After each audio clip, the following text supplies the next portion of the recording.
आत्म साक्षात्कार कैसे हो? भाई कह तो दिया कि हृदय की ग्रंथि नष्ट हो जाएगी, विद्यते हृदय ग्रंथि छीनते सर्व संशया छियते तास कर्माणि, हृदय की गांठ हो जाएगी, उसके कर्म छीन हो जाएंगे। अपने आत्म साक्षात्कार करने पर ये आसक्ति मिट जाएगी। तो ये है क्या? तो बहुत अच्छी बात कि प्रकृति के 3 गुण हैं।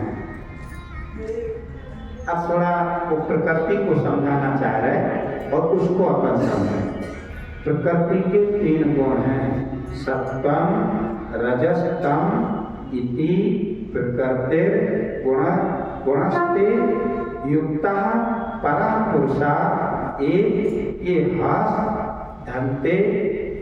प्रकृति के 3 गुण हैं, सत रज तम। इनको स्वीकार करके इस संसार की स्थिति उत्पत्ति प्रलय के रूप में एक अद्वितीय परमात्मा ही विष्णु रूप, ब्रह्मा रूप और रुद्र रूप 3 नाम ग्रहण करते हैं। अब फिर थोड़ा विचार करना, यहाँ विचारणीय बात है। एक परमात्मा जो गुणों से अतीत है और जहां 3 प्रकार के जो गुण हुए हैं, सत रज और तम। सतोगुण से विष्णु भगवान, रजोगुण से ब्रह्मा जी और तमोगुण से शंकर भगवान। अभिप्राय ये है कि इन 3 गुणों को ऋषियों ने ब्रह्मा विष्णु शंकर का रूप धारण करके वर्णन किया है।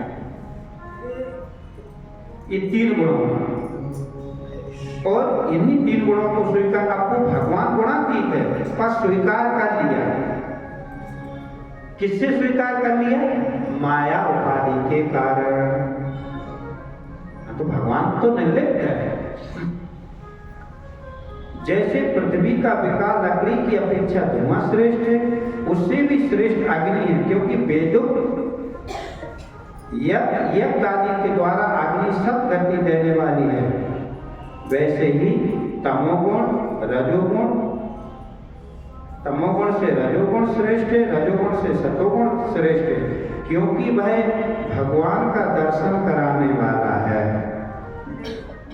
अब आप देखना, रजोगुण और तमोगुण इस संसार की ओर ले जाते हैं, सतोगुण परमात्मा की ओर ले जाते हैं। इसलिए जितना जितना हो सके उतना उतना सतोगुण बढ़ाओ, क्योंकि सतोगुण जीवन में होने चाहिए।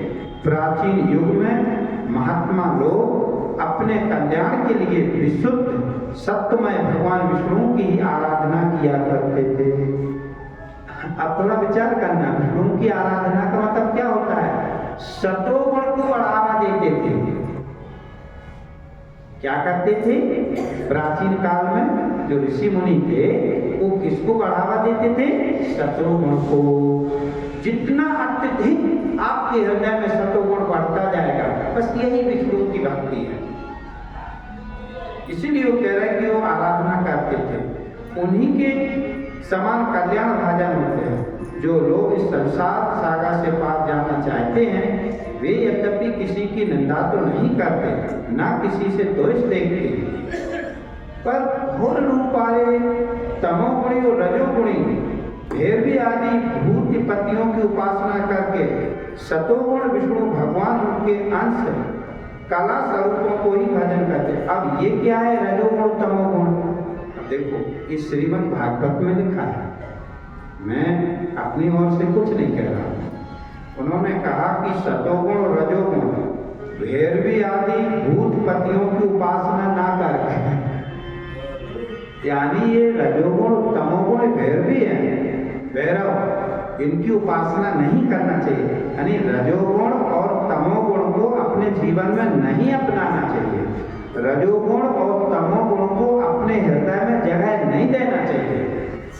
जैसे जो भगवान की भक्ति वाले होते हैं ना, वो संसार की बातों को अपने हृदय में जगह नहीं देते, तो ये रजोगुण और तमोगुण इस संसार की ओर ले जाएगा। इसीलिए सतोगुण को जगह दो हृदय में, और यदि आप सतोगुण को जगह दोगे तो आपका जीवन अलग ही होगा। इसलिए सतोगुण के लिए वो कह रहे हैं, परंतु जिसका स्वभाव रजोगुणी अथवा तमोगुणी है वे धन, ऐश्वर्य, संतान की कामना से भूत, पितर, प्रजापतियों की उपासना करते हैं, क्योंकि उनके हृदय में कामनाएं होंगी, इच्छाएं होंगी। क्योंकि रजोगुण उन्हें शांत थोड़ी बैठने देता, इच्छा के ऊपर इच्छा, इच्छा के ऊपर इच्छा, इस तरह ये रजोगुण और तमोगुण बढ़ाएंगे। और क्योंकि इन लोगों का स्वभाव भूत आदि से मिलता जुलता होगा, और भाग जिंदगी में ढोते रहो, संसार का चिंतन करते रहो। संसार का चिंतन ही भार है जीव के लिए। ये भार उसको परमात्मा की ओर जाने नहीं देता। वेदों का तात्पर्य, अब कितनी अच्छी बात फिर कह रहे हो, वासुदेवा परा वेदा, वासुदेव परा मखः, वासुदेव परा योगा, वासुदेव परा क्रिया। वेदों का तात्पर्य श्री कृष्ण है। वेदों के तात्पर्य कौन है? श्री कृष्ण। वेदों के तात्पर्य श्री कृष्ण है। यज्ञों का उद्देश्य श्री कृष्ण है। योग श्री कृष्ण के लिए किए जाते हैं। समस्त कर्मों की पर समाप्ति श्री कृष्ण में है। ज्ञान से ब्रह्म स्वरूप श्री कृष्ण की प्राप्ति होती है। तपस्या श्री कृष्ण की प्रसन्नता के लिए की जाती है। श्री कृष्ण के लिए धर्मों का अनुष्ठान होता है। सब गतियां कृष्ण में ही समा जाती हैं। अब देखना, ये भी श्रीमद् भागवत में लिखा है। ध्यान रखना, हम अपनी ओर से एक भी चर्चा नहीं सुनाएंगे, पर भागवत में जो लिखा है वो जरूर बताएंगे। यदि भागवत आपको सुनना है तो क्या है? अब वो स्पष्ट कह रहा है कि वेदों का तात्पर्य श्री कृष्ण। वेद जिसका वर्णन करते हैं वो श्री कृष्ण है। अब नीचे बहुत अच्छी बात थी कि कृष्ण ही तप का तात्पर्य है, योग का भी तात्पर्य कृष्ण है, वेदों का भी तात्पर्य कृष्ण है, ज्ञान का भी तात्पर्य कृष्ण है। तो कृष्ण है कौन? तो यही श्रीमद् भागवत भगवान कृष्ण का प्रतिपादन करती है। यदि कृष्ण को पहचानना चाहते हो, कृष्ण कौन है, तो ये लिखा है, वासुदेव परम ज्ञानम, वासुदेवम परम तपः, वासुदेव परो धर्मो, वासुदेव परा गति, सा ये वेदम संसार्गे भगवत आत्म मायया सदरूपः चासो गुणमाप्या गुणे विभू। भगवान कृष्ण कौन है? तो इन्होंने लिखा है कि भगवान कृष्ण, यद्यपि भगवान श्री कृष्ण प्रकृति और उनके गुणों से अतीत हैं। अब ध्यान रखना, हम किसकी उपासना कर रहे हैं और श्रीमद् भागवत कृष्ण किसको संबोधित कर रहे हैं? यद्यपि भगवान श्री कृष्ण प्रकृति और उनके गुणों से अतीत हैं, फिर भी अपनी गुणमय माया से जो प्रपंच की दृष्टि है और जो तत्व की दृष्टि से नहीं, उन्होंने इस सर्ग आदि में इस संसार की रचना की। कृष्ण कौन है? जो गुणों से अतीत। कृष्ण कौन है? जो गुणों से अतीत। गुण रूप कृष्ण नहीं है, संसार रूप कृष्ण नहीं है। अच्छा, वेद किसकी स्तुति गाता है? जो गुणों से अतीत कृष्ण है, वेद उनकी स्तुति गाता है। वेद कहता है कि उसको जानो। तो योग भी जो गुणातीत ब्रह्म है वही ले जाना चाह रहा है। आपके जितने भी जो धर्म है पर समाप्ति, जैसे नदी का पानी बह रहा बह रहा बह रहा बह रहा, उसकी पर समाप्ति कहाँ होती है? समुद्र में जाती। ऐसे ही जीव जो देह भाव को लेकर बैठा है, इसकी परिसमाप्ति किसमें होगी? जब ये आत्मरूप गुणातीत कृष्ण की अनुभूति कर लेगा, तब इस जीव भाव का जीवत्व निर्वृत्त हो जाएगा और इसे परमात्मा श्री कृष्ण के अतिरिक्त और कुछ दूसरा भान नहीं होगा। इसलिए ध्यान रखना, कृष्ण कौन है? जो गुणातीत है। कृष्ण कौन है? जो माया और माया के कार्य से रहित हैं। वो जरूरी भी है। इसीलिए दोनों तरह से भगवान के विषय को समझने के लिए इसमें तत्परता दिखलानी चाहिए। ध्यान रखना, शब्द परब्रह्म का भी बोधन करता है, इसलिए शब्द पे ध्यान देना और बहुत जरूरी है। शब्द सबके संग लागे, तेरी अच्छी बनेगी। शब्द सबके संग तो लागे, तेरी अच्छी बनेगी। अच्छी बनेगी, तेरी अच्छी बनेगी। अच्छी बनेगी, तेरी किस्मत बनेगी। शब्द सबके संग लागे, तेरी अच्छी बनेगी। शब्द के संग लागे, तेरी अच्छी बनेगी।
जय शिवोहम।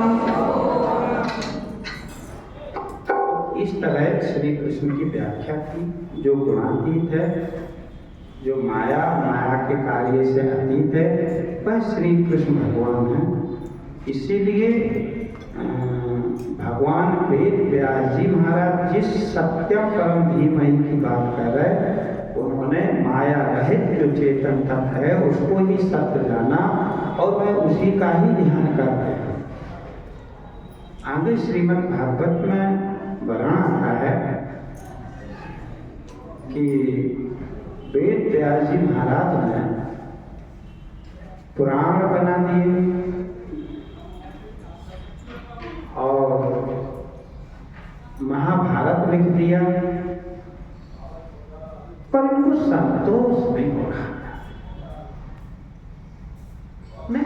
उनका मन खिन्न था।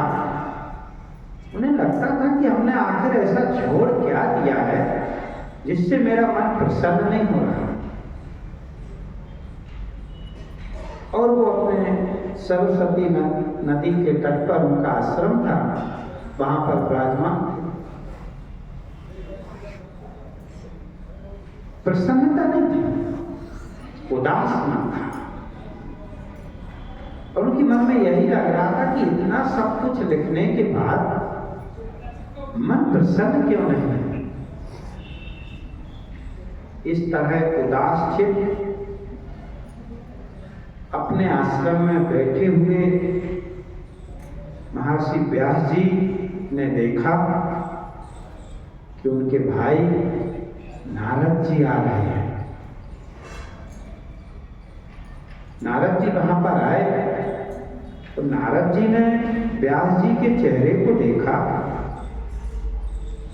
तो उन्होंने पूछा, ये चेहरे पे उदासी कैसे? आप तो महान ज्ञानी हैं, आपके चेहरे पे प्रसन्नता होना चाहिए, पर उदासी का लक्षण जानना चाहते हैं।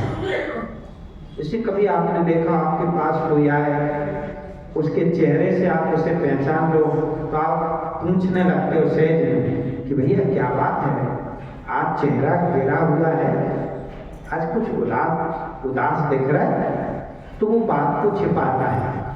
लेकिन फिर अत्यधिक जब घर वाले पूछते हैं तो बता देता कि यह कारण है। तो नारद जी ने पूछा, व्यास जी इस खिन्नता का कारण क्या है? तो व्यास जी ने कहा कि मैंने सब पुराण लिख दिए, महाभारत भी लिख दी, लेकिन ये मेरी समझ में नहीं आ रहा। नारद जी ने कहा, व्यास जी आपने कर्म कांड के बहुत सारे उपाय लिखे, यहाँ तक कि उस कर्म कांड में आपने पशुओं की बलि तक को लिख दिया। यह होते ना अश्वमेध यज्ञ में क्या होता है, पशु की बलि दी जाती है।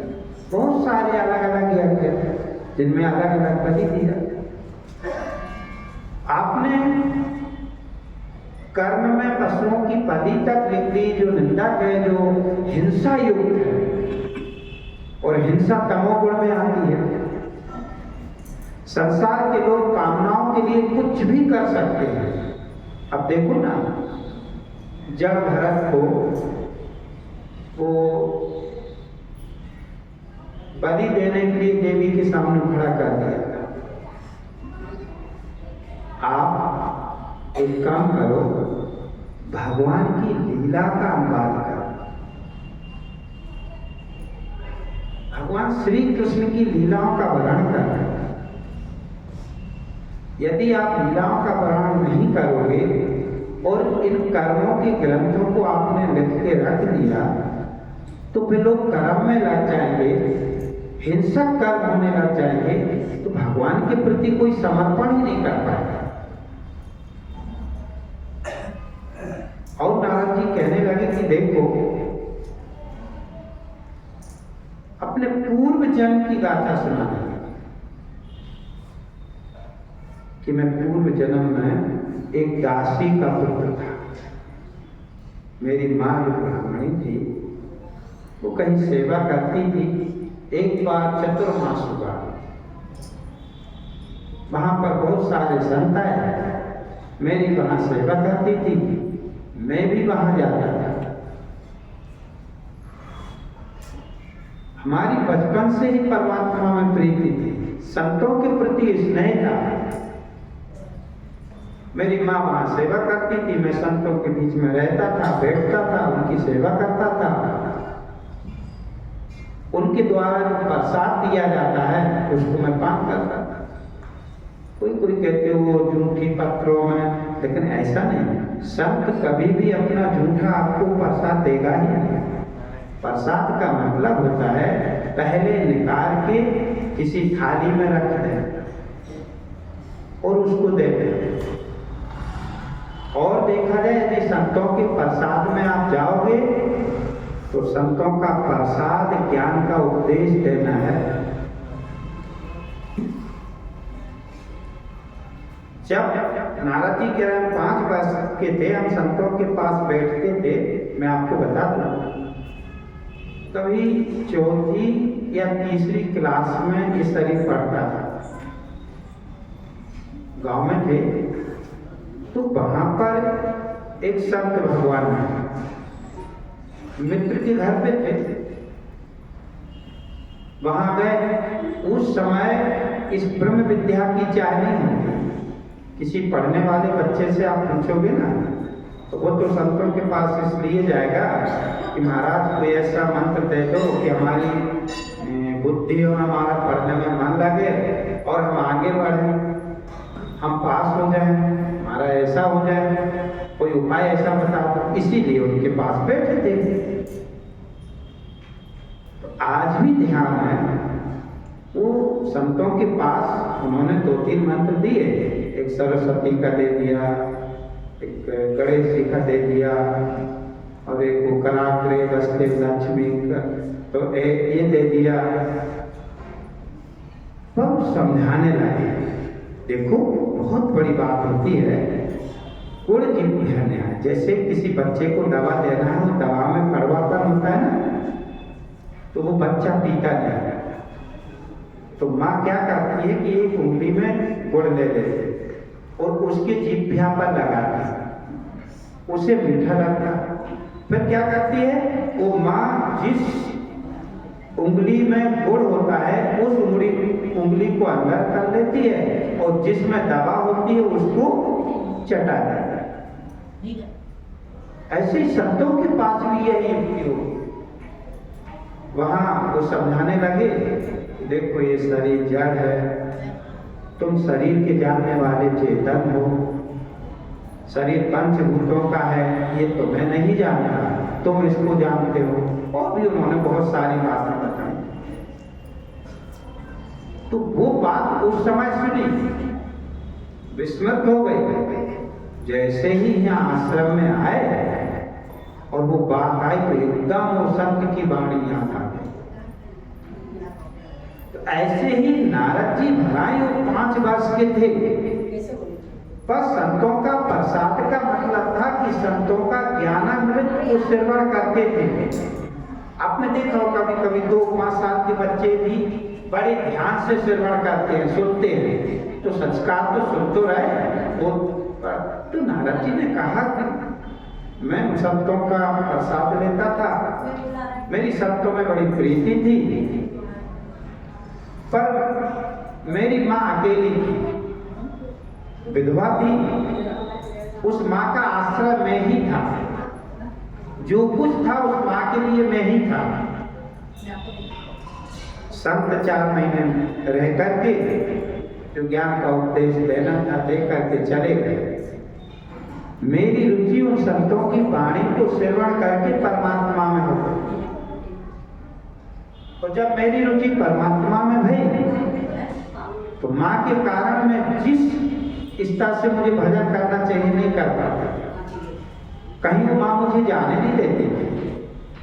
और होता है जिस माँ के एक बेटा हो ना तो वो बस वो देखती ही रहती है। एक आश्रम में भी एक देवी आती थी, उसका बेटा था तो 5 साल तक तो उसने छोड़ा ही नहीं, उसको एक क्षण के लिए नहीं छोड़ा। बार बनाने जाए तो साथ में जाए। कुछ काल के बाद क्या हुआ, संध्या का समय था, मेरी माँ गाय धोने के लिए गई, रास्ते में सर्प पैर से टकरा गया, उस सर्प ने माँ को डस लिया। माँ का शरीर वही पूरा हो गया। पर नारद जी 5 वर्ष के बालक को दुख नहीं हुआ। नारद जी कह रहे हैं पूर्व जन्म की गाथा व्यास जी से कि वो काल उसका समय था वो पूरा हो गया, लेकिन मुझे प्रसन्नता हुई। अब मैं भगवान की भक्ति कर सकूंगा, अब मेरे लिए कोई बंधन नहीं। और संतों के बताए हुए वचनों को श्रवण करके वो घर से निकल गए। आप देखो, जब आप संतों की वाणी को सुनते हो तो क्या उनका मनन चिंतन करते हो? चलते गए, बोले मैं बालक था, हार थका, कहीं जंगल में पहुंच गया, भगवान के ध्यान में बैठ गया। मेरी चित्त वृत्तियां और संतों के द्वारा बताए हुए विग्रह में लगी हुई है। मैं भगवान की झलक पाना चाहता था, मैं भगवान को देखना चाहता था। जैसा वर्णन संतों ने किया था मैं वैसा देख नहीं पा रहा था, इसलिए मैं जंगल में एकांत में और भगवान की आराधना में बैठ गया। मैं भगवान की आराधना करने लगा, मैं ध्यान करने लगा भगवान का। लेकिन कुछ एक दिव्य प्रकाश मुझे दिखाई दिया। ध्यान में बैठे बैठे एकदम दिव्य प्रकाश दिखाई दिया और फिर वो विलुप्त हो गया। मैं एकदम व्याकुल हो गया, जैसे किसी की मणि गिर गई है और वो मणि के लिए व्याकुल हो जाता, इसी तरह मैं व्याकुल हो गया। मैं झटपटाने लगा, मेरी आंखें खुल गई, मैं इधर उधर देखने लगा, पर मुझे कुछ नजर नहीं आया। उसी समय आकाशवाणी हुई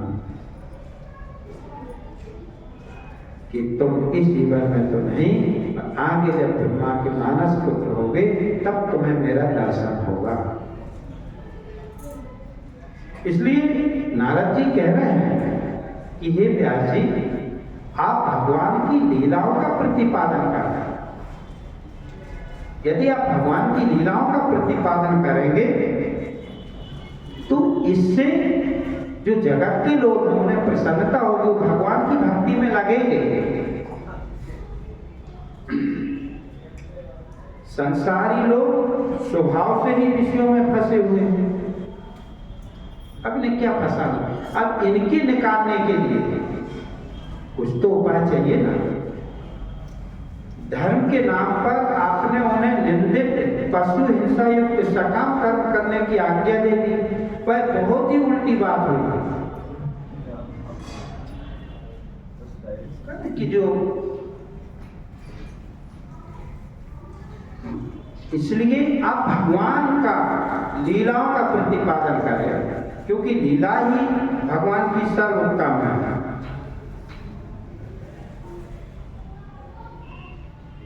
फिर भगवान वेद व्यास ने श्रीमद् भागवत कृष्ण लीला से भरपूर किया।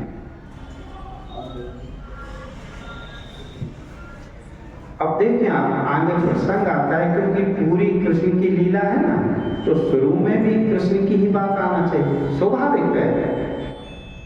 तो अस्तुत्थामा जो द्रौपदी, जब पूरा महाभारत हुआ, महाभारत होने के बाद दुर्योधन की टांग को भीम ने तोड़ दिया। अब वो वहां पड़ा था, तो अश्वत्थामा ने उसे आश्वासन दिया कि मैं 5 पांडवों के सिर काट करके तुम्हारे सामने जाऊंगा। यह सुनकर के दुर्योधन को बहुत प्रसन्नता हुई, तू मेरा मित्र है। और उस प्रसन्नता के लिए वो उन पांडवों के सिर काटने के लिए गया। पर उस समय शिविर में पांडव लोगों को भगवान लेके नदी किनारे चले गए। 5 पांडवों के 5 बालक थे। जब 5 बालकों के वो सिर काट ले आया और दुर्योधन को समर्पण किया, क्योंकि अंधेरा था, उसको यही लगता था कि ये 5 पांडव हैं। और जैसा ही दुर्योधन ने देखा, और दुर्योधन को दूर से देखकर के इससे बड़ी प्रसन्नता हुई, लेकिन जैसे ही सामने देखा तो बड़ा दुखी हो गया। अश्वत्थामा, तूने क्या किया? मेरे कुल का ही विनाश कर दिया। और उसी समय उस दुर्योधन की मृत्यु हो जाती है। तो यहां से अब जब 5 पांडवों के बच्चों के सिर काटकर ले गया, इधर द्रौपदी को जैसा पता चला, वो क्रदन करने लगी, विलाप करने लगी, बहुत दुखी हो गई। इतनी दुखी हो गई कि अश्रु उसके बंद नहीं हो रहे। ये क्या हुआ? ये तो मेरे पूरे वंश का ही विनाश हो गया।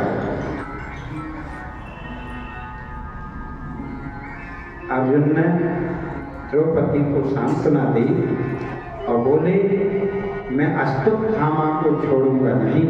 ये द्रौपदी, उसे बांधकर मैं तुम्हारे पास आऊंगा। और यहां से अर्जुन भगवान श्री कृष्ण अश्वत्थामा को पकड़ने के लिए चले,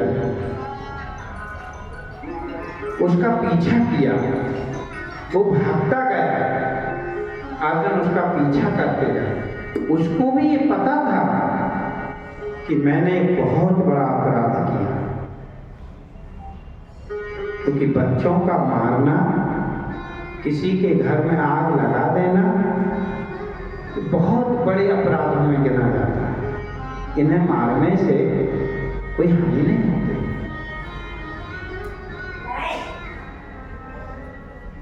आखिरकार अर्जुन ने अश्वत्थामा को पकड़ ही लिया, उसको बांधा पशु की तरह, रथ से खींचकर द्रौपदी के पास गया। द्रौपदी ने देखा कि गुरुपुत्र इस तरह बंधा हुआ है,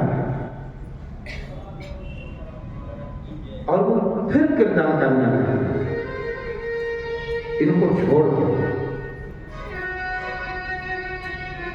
ये गुरुपुत्र है, ये अपनी मां के अकेले हैं, इनका वध मत कर।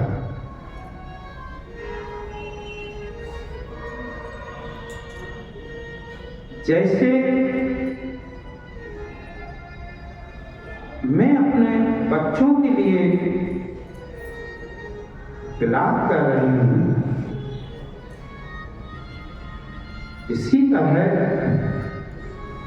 इसकी मां भी विलाप कर रही है। नहीं, इनको मत मारो। द्रौपदी की बात सुनकर के भगवान श्री कृष्ण ने कहा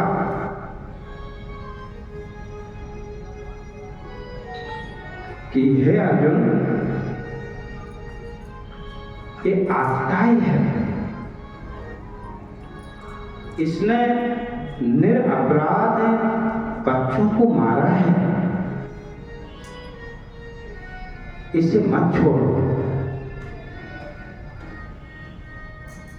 पर एक ब्राह्मण भी है, ब्राह्मण का मारना भी अपराध है। अर्जुन भगवान श्री कृष्ण के भाव को समझ गए। उसी समय उन्होंने हाथ में तलवार ली और अस्तुत्थामा के मस्तक पर जो मणि लगी हुई थी उसको निकाल लिया। वह दुखी हो गया, उसको छोड़ दिया। लेकिन अस्तुत्थामा के हृदय में रोष खत्म नहीं हुआ था। उसे और बुरा लगा, अपमान लगा। वो वहां से तो चला गया। इसके बाद भगवान श्री कृष्ण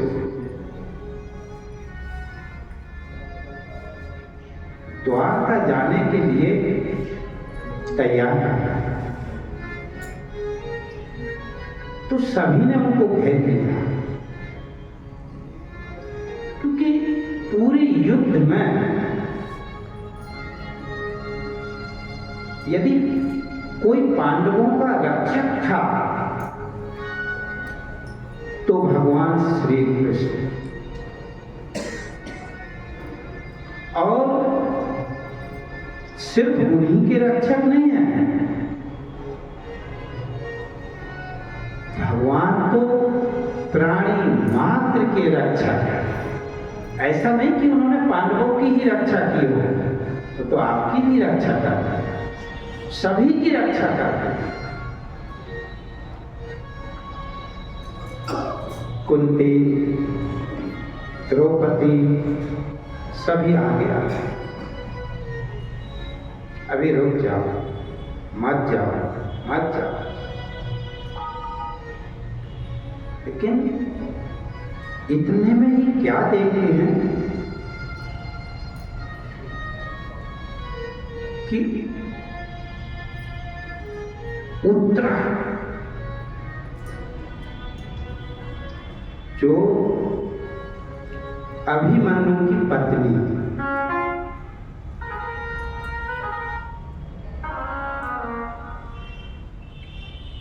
पांचों पांडवों के 5 पुत्र के गर्दनें उतार दी गई। अब उनके घर में यदि कोई चिराग था तो वो उत्तरा का घर है, और यदि वो बुझ जाए तो सब कुछ बुझ जाए। सब बाहर खड़े थे। कुंती कृष्ण को मना रही थी। उसी समय उत्तरा पाहि पाहि महायोगिन देव देव जगतपते।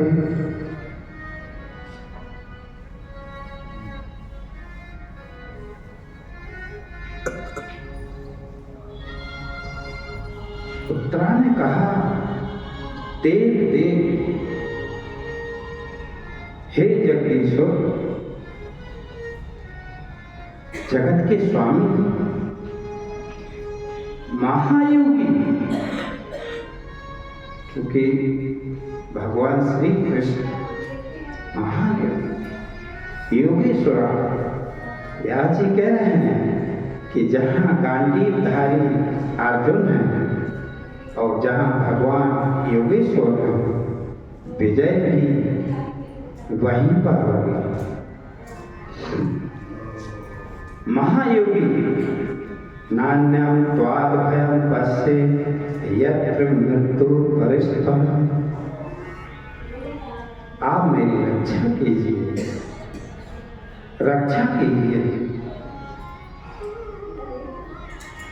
आपके अतिरिक्त इस लोक में मुझे अभय देने वाला कोई और नहीं है। क्योंकि उत्तरा ने तो ये सब तांडव देखा था कि भगवान श्री कृष्ण ने कहां कहां रक्षा की है। जब जब पांडवों पे आपत्ति आई है, तब तब यदि किसी ने रक्षा की थी तो वो कृष्ण ने की थी। क्योंकि यहाँ सभी परस्पर एक दूसरे के मृत्यु के निमित्त बने हुए हैं। महाभारत में हुआ क्या? एक दूसरे को मारना चाहते थे, एक दूसरे को मार करके अपने मन को अंतःकरण को प्रसन्न करना चाहते। उत्तरा कह रही है कि यहाँ तो ये एक दूसरे को मारने में लगे हुए हैं। प्रभु आप सर्वशक्तिमान हैं। यह दहकता हुआ बाण मेरी ओर आ रहा है। यह मुझे भले ही जला डाले,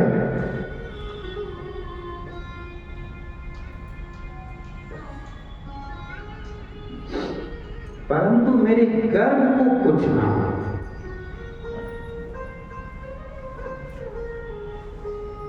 अब ये बाण किसने? जो अश्वत्थामा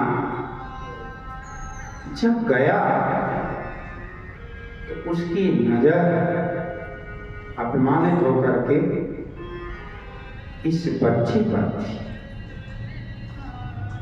और वो ब्रह्म अस्त्र का प्रहार उस अश्वत्थामा ने किया।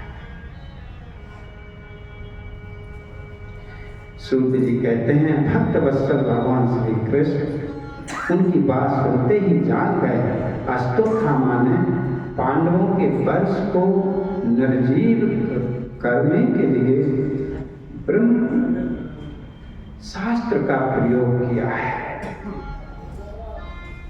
ब्रह्म अस्त्र एक ऐसा अस्त्र होता है जिसकी शक्ति अमोघ होती है, जिसे कोई रोक नहीं सकता। भगवान समझ गए और समझ गए कि यदि ये उत्तरा का गर्भ गया तो सब कुछ गया।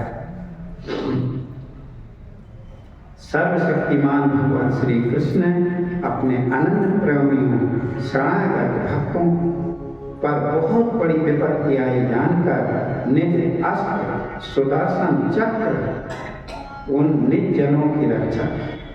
साथ में उसने 5 बाण और छोड़े थे 5 पांडवों के।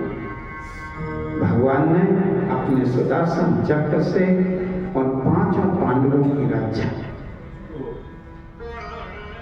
अंगुष्ठ मात्र भगवान ने अपना स्वरूप बना करके उत्तरा के गर्भ में प्रवेश किया और उस गर्भ की रक्षा की।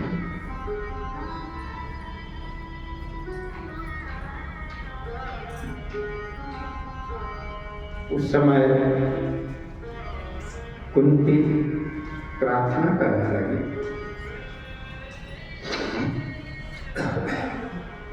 कुंती कहती है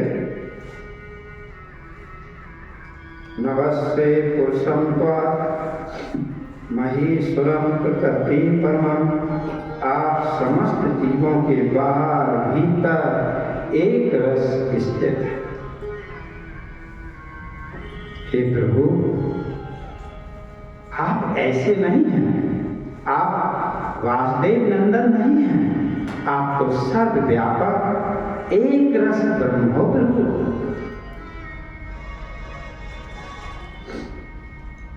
फिर भी इंद्रिय और वृत्तियों से देखे नहीं जाते। भगवान आप हो, आपने जो रक्षा की है, फिर भी आप इंद्रियों के विषय नहीं हो कि हम इंद्रियों से आपको देख लें। ऐसा संभव नहीं है प्रभु, क्योंकि आप प्रकृति से परे आदि पुरुष परमेश्वर। बहुत तरह तरह से प्रार्थना करने लगी। कुंती, द्रौपदी, इतनी बड़ी आपत्ति आई हुई देख करके भगवान श्री कृष्ण पुनः वहां पर ठहर गए। जैसे आप किसी रिश्तेदार के यहाँ गए हो और कोई आपत्ति आ जाए तो तैयारी हो जाने की, आप बिल्कुल निकलने वाले हो, फिर भी कोई आपत्ति आ जाए तो आप ठहर जाते कि चलो आप और ठहर जाते। पुनः कुछ काल तक वहां ठहरे, उत्तरा के। अब जब भगवान ने वहां प्रवेश किया, आगे आएगा वर्णन कि 5 महीने के बाद जीव में प्राण आ जाते हैं गर्भ में, और 8वें महीने उसे अपने पूर्व की स्मृति आती है। तो उत्तरा का गर्भ भी समथिंग इसी महीने पर, जब उत्तरा के गर्भ के अंदर जो बच्चा पढ़ रहा था, उसने अद्भुत देखा। उसने देखा कोई चतुर्भुजी भगवान का जो दिव्य स्वरूप है, चारों ओर चक्र घूम रहा है, रक्षा कर रहा है। भगवान श्री कृष्ण वहां पर ठहरे। समय आने पर राजा परीक्षित का जन्म हुआ। अलग अलग वर्णन आता है। हालांकि भगवान श्री कृष्ण ने रक्षा परीक्षित की गर्भ में कर दी थी। कोई कहता बाहर आने पर वो मूर्छित हो गए, तो भगवान ने अपनी कृपा दृष्टि की। परीक्षित का जब जन्म हुआ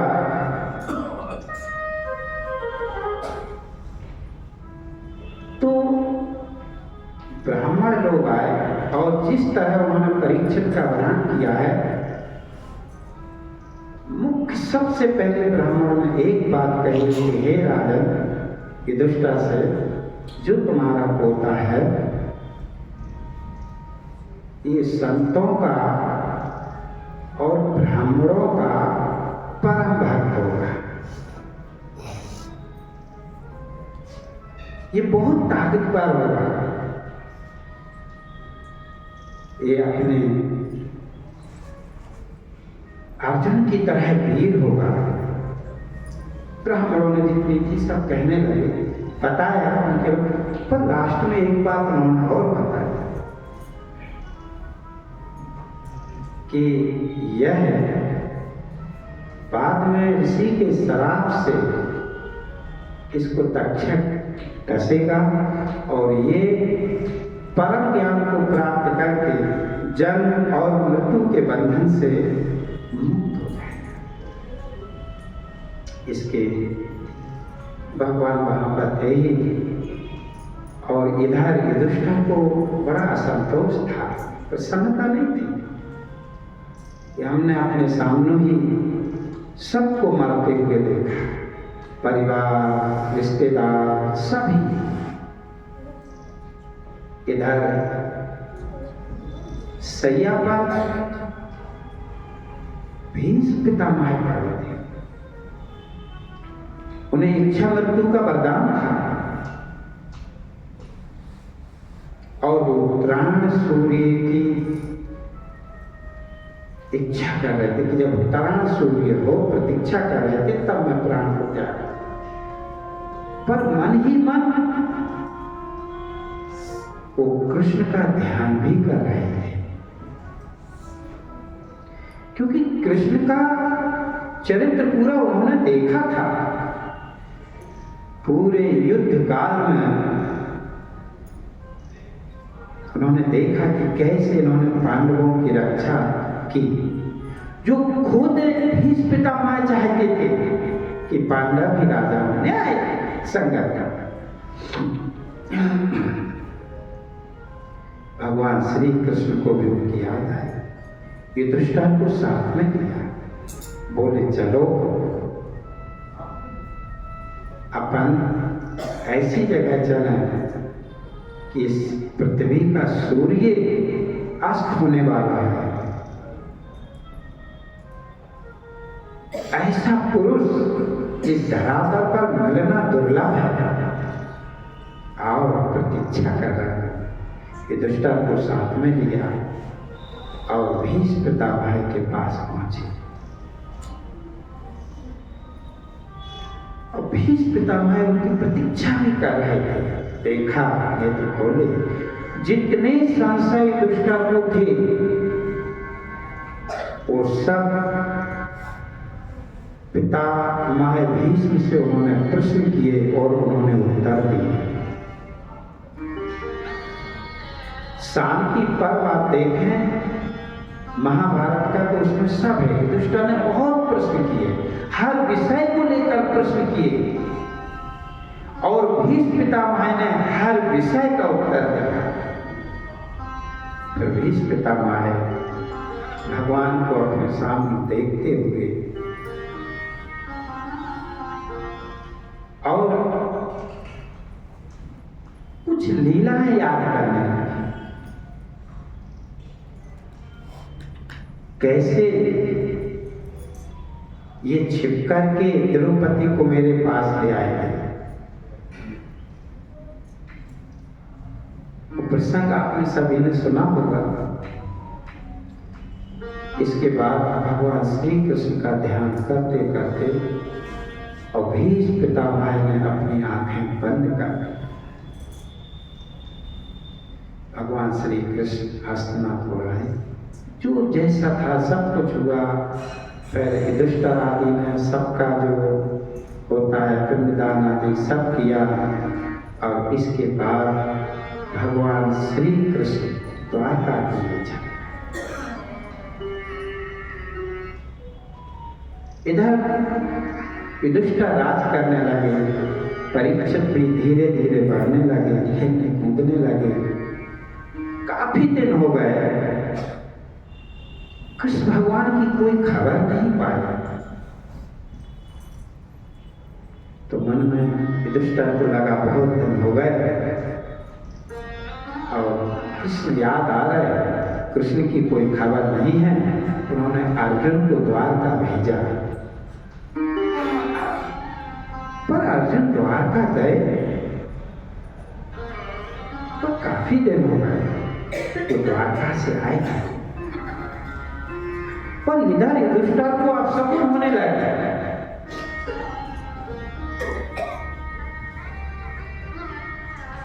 बिना तूफान आए वृक्ष गिरने लगे, कुत्ता उनकी ओर मुख करके रोने लगे। युधिष्ठिर को बड़ा वो लगा, क्या है, कहीं ऐसा तो नहीं श्री कृष्ण इस धरातल से अपने परम धाम को चले गए। क्योंकि जब किसी के आगे अपशगुन होने लगते ना, तो उसकी बुद्धि भी तरह तरह से विचार करने लगती। पर क्या देखते हैं, थोड़ी देर में अर्जुन आ गए। अर्जुन को देखा, नीचे नार किए, आंखों में अश्रुधारा बह रही। आकर के प्रणाम किया, कुछ बोले नहीं। युधिष्ठिर को बड़ा विस्मय हुआ। अरे अर्जुन, क्या हुआ? हमारे सखा कृष्ण तो ठीक है ना, तुम्हारे सखा कृष्ण, उनका परिवार तो साकुशल है। हमारी बुआ पर कुछ बस अश्रुधारा है। जब और पूछा तो बिलख बिलख के रोने लगे। भैया, हमारे साथ में छल हुआ है। क्या? हमारे सखा हमें छोड़कर चले गए। जो शक्ति हम अपनी देखते थे वो कृष्ण की थी, मेरी नहीं। मैं बिल्कुल शक्तिहीन नहीं था, मुझे ये पता ही नहीं था। आज मुझे पता चला। मैं द्वारका वासियों को लेकर आ रहा था, लेकिन रास्ते में भीलों ने ही लूट लिया। जिसका गांडी टंकार मारता था इस धरातल पर, कोई अर्जुन के आगे आंख उठाकर देख नहीं पाता था। आज उस अर्जुन को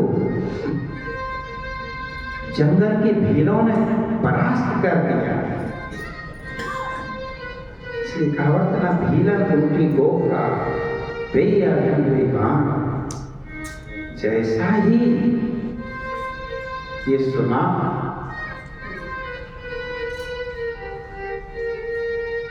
युधिष्ठिर व्याकुल हो,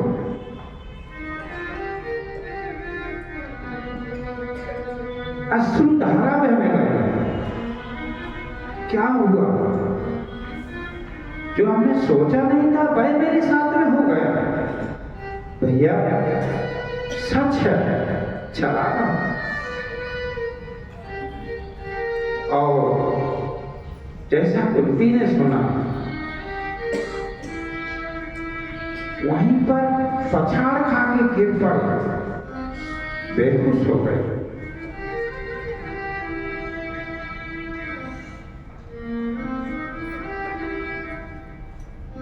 भगवान श्री कृष्ण का ध्यान करते करते कुंती ने अपने प्राण त्याग दिए।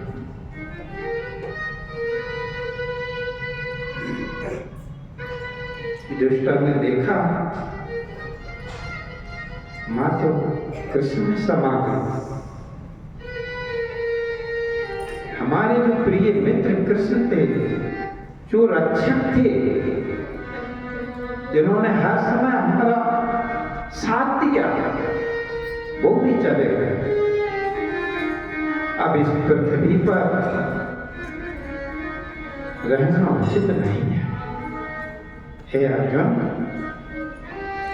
अभी पृथ्वी हम पांडवों के लिए रहने की युग नहीं रह गए। अब हमें इस पृथ्वी को छोड़ देना चाहिए।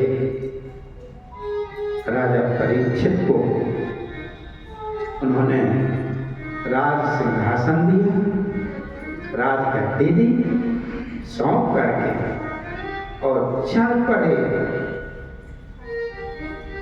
बद्रीनाथ स्वर्ग के हिमालय में रहने के लिए। आप देखें, चढ़ते गए। अब भाई भी उनके पीछे।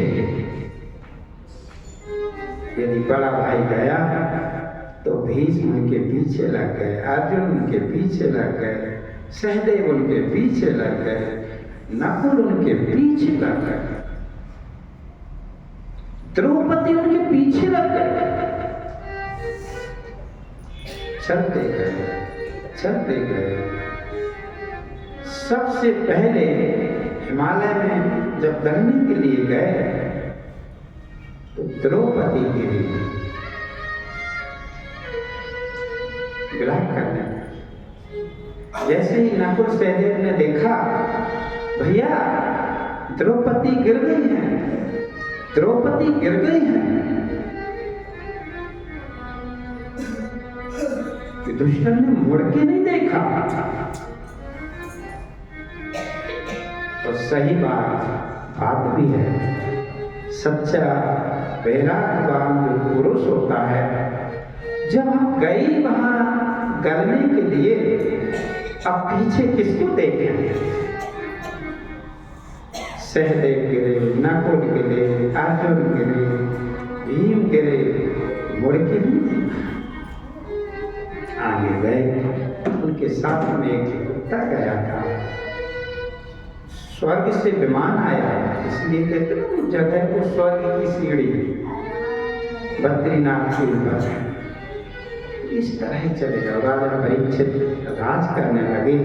इनके राज में चारों ओर वेद की ध्वनियां होती थी, गीता के पाठ, हमेशा ऋषि लोग मंत्र उच्चारण करके यज्ञ आदि हो रहे हैं। चारों तरफ धर्म ही धर्म छाया हुआ है। राजा परीक्षित के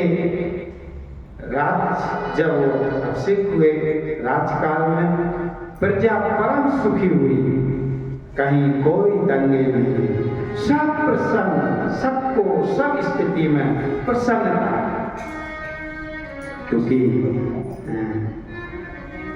भगवान के परम भक्त थे परीक्षित, इसलिए ब्राह्मणों को संतों के प्रति भी आस्था थी। और सच भी है, एक पृथ्वी को जब अच्छा राजा मिलता है तो प्रजा भी अच्छी हो जाती है। आप देखें, हालांकि नहीं बोलना चाहिए, लेकिन मैं फिर भी बोलता हूं कि अभी आज की स्थिति देखें, आपको कैसा राजा मिला है। जब राजा धर्मज्ञ होता है तब प्रजा धर्मज्ञ होने लगती है। जब राजा अधर्मज्ञ होता है तब प्रजा अधर्मज्ञ होने लगती है। इसलिए